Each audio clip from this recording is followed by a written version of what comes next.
1857 में हुई क्रांति को अंग्रेजों ने भले ही अपनी संगठित सेना और आधुनिक हथियारों के बल पर दबा दिया था, लेकिन इस विद्रोह ने अंग्रेजी शासन की नींव हिलाकर रख दी थी। भारत का शासन सीधे ब्रिटिश क्राउन के अधीन हो गया था। अंग्रेजों को ये समझ आ गया था कि अगर उन्होंने अपनी नीतियों में परिवर्तन नहीं किया तो भारत पर लंबे समय तक शासन कर पाना उनके लिए नामुमकिन ही होगा। स्वागत है दोस्तों आज़ादी के अगले भाग में, जहां रूबरू होंगे भारत के ब्रिटिश क्राउन के अधीन होने और भारत के लोगों में आज़ादी के लिए उठी चेतना के अनछुए पहलुओं से। 1858 ईस्वी में भारत का शासन ब्रिटिश क्राउन के अधीन होने के बाद शासन की नीतियों में भारी फेरबदल किया गया। भारत में ब्रिटिश क्राउन के अधिकारी के रूप में राजकीय सचिव को नियुक्त किया गया और सेना के संगठन में भी परिवर्तन किया गया। सेना में यूरोपीय सैनिकों की संख्या बढ़ा दी गई। अंग्रेजों ने भारतीय लोगों को विश्वास दिलाया कि आगे क्षेत्रीय विस्तार नहीं होगा। कहने का आशय ये है कि ब्रिटिश शासन ने अपनी नीतियों के माध्यम से ये दिखाने की कोशिश की कि वो भारतीयों के हितैषी हैं, लेकिन वास्तविकता कुछ और ही थी। सच तो ये है कि ब्रिटिश शासन ऐसी नीतियां बनाने की कोशिश कर रहा था कि भविष्य में 1857 जैसी चिंगारी फिर न भड़के। लेकिन भारत में पुनर्जागरण की शुरुआत हो चुकी थी। भारत का मध्यम वर्ग शिक्षित हो रहा था। इनमें से कुछ भारतीय इंग्लैंड जाकर उच्च शिक्षा भी प्राप्त कर रहे थे। इसका परिणाम ये हुआ कि शिक्षित भारतीयों को भारतीय समाज में फैली बुराइयों और ब्रिटिश शासन की दोहरी नीतियां स्पष्ट दिखाई देने लगी थीं। इसका असर ये हुआ कि एक और भारतीय समाज में व्याप्त बुराइयों को दूर करने के लिए ये शिक्षित वर्ग आगे आने लगा और दूसरी ओर ब्रिटिश शासन की बुराइयों पर भी अपने लेखों के माध्यम से विरोध करने लगा। और इस काम में भारतीय लोगों का सहयोग किया प्रेस के विकास ने। लोग समाचार पत्रों, साप्ताहिक मासिक पत्रिकाओं के माध्यम से अपने विचारों को व्यक्त करने लगे। इस दौरान बहुत सारे संगठनों का भी विकास हुआ, जिनमें इंडियन एसोसिएशन, ब्रह्म समाज, आर्य समाज, प्रार्थना समाज आदि प्रमुख थे। इन संगठनों ने भारतीय समाज में व्याप्त बुराइयों जैसे सती प्रथा, बाल विवाह, जाति प्रथा और छुआछूत आदि पर अपनी लेखनी के माध्यम से कुठाराघात किया।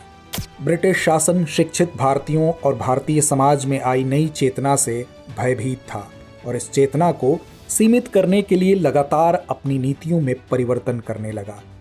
वर्नाकुलर प्रेस एक्ट, भारतीय शस्त्र अधिनियम, सिविल सेवा में आयु संबंधी परिवर्तनों ने ब्रिटिश शासन की भारत विरोधी नीतियों को स्पष्ट कर दिया। इसका परिणाम ये हुआ कि भारत के अलग अलग हिस्सों में कई संगठन विकसित होने लगे जो ब्रिटिश राज का विरोध कर रहे थे। लेकिन अभी भी कोई संगठन ऐसा नहीं था जो अखिल भारतीय स्तर पर ब्रिटिशर्स का विरोध करे। लेकिन 1885 में A.O. ह्यूम नाम के रिटायर अंग्रेज अधिकारी ने एक संगठन भारतीय राष्ट्रीय कांग्रेस का निर्माण किया। शुरुआत में ये ब्रिटिश शासन का शांतिप्रिय तरीकों से विरोध कर रही थी, लेकिन जब इसमें बाल गंगाधर तिलक और लाला लाजपत राय जैसे नेता शामिल हुए तो धीरे धीरे कांग्रेस के विरोध के स्वर उग्र होने लगे। यूं तो पूरे भारत में ही राष्ट्रवादी गतिविधियां बढ़ने लगी थीं, लेकिन बंगाल में इनका प्रभाव भारत के दूसरे हिस्सों के मुकाबले कहीं अधिक था। ब्रिटिश साम्राज्य को इन राष्ट्रवादी गतिविधियों में अपना पतन स्पष्ट दिखाई दे रहा था। इसलिए ब्रिटिशर्स ने अपनी फूट डालो और राज करो वाली नीति अपनाई और वर्ष 1905 में लॉर्ड कर्जन ने प्रशासन की सुविधा के नाम पर बंगाल को पूर्वी और पश्चिमी बंगाल में विभाजित कर दिया। इस विभाजन को बंग भंग नाम दिया गया, लेकिन अंग्रेजों का ये दांव उन पर भारी पड़ गया। पूरे देश में इस विभाजन के विरोध में आंदोलन होने लगे। इस दौरान अंग्रेजी वस्तुओं, विशेष तौर पर विदेशी वस्त्रों की होली जलाई गई।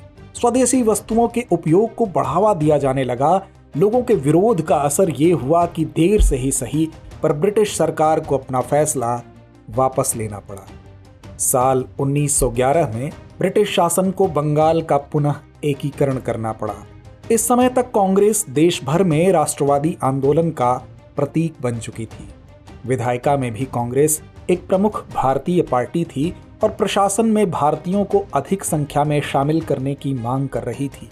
कांग्रेस के अलावा कई क्रांतिकारी समूह भी थे जो देश की आजादी के लिए सशस्त्र विद्रोह का समर्थन करते थे। इस बीच आजादी के संघर्ष में एक नया अध्याय जुड़ता है।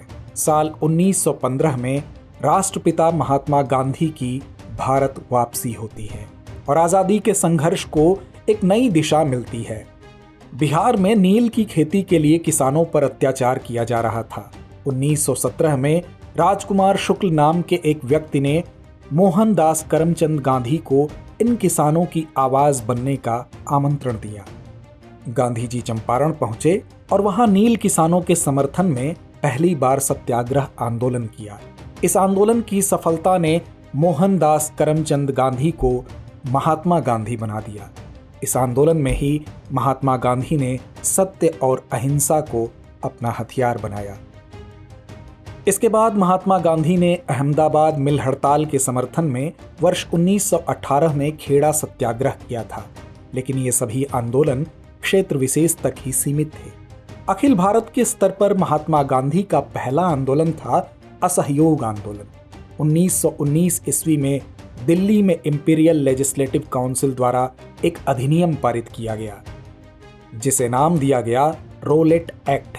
इसके तहत ब्रिटिश सरकार किसी भी संदिग्ध व्यक्ति को गिरफ्तार कर सकती थी। इस अधिनियम के विरोध में महात्मा गांधी ने पूरे भारत में असहयोग आंदोलन की शुरुआत की और इसी के साथ भारत के स्वतंत्रता संघर्ष के अध्याय में गांधीवादी युग की शुरुआत होती है। तो दोस्तों, गांधीवादी युग में संपूर्ण घटनाक्रम की चर्चा करेंगे हम आज़ादी के अगले भाग में। जय हिंद। डियर व्यूअर्स, अपने एग्जाम की तैयारी को और बेहतर करने के लिए हमारे चैनल को लाइक, शेयर और सब्सक्राइब करना न भूलें।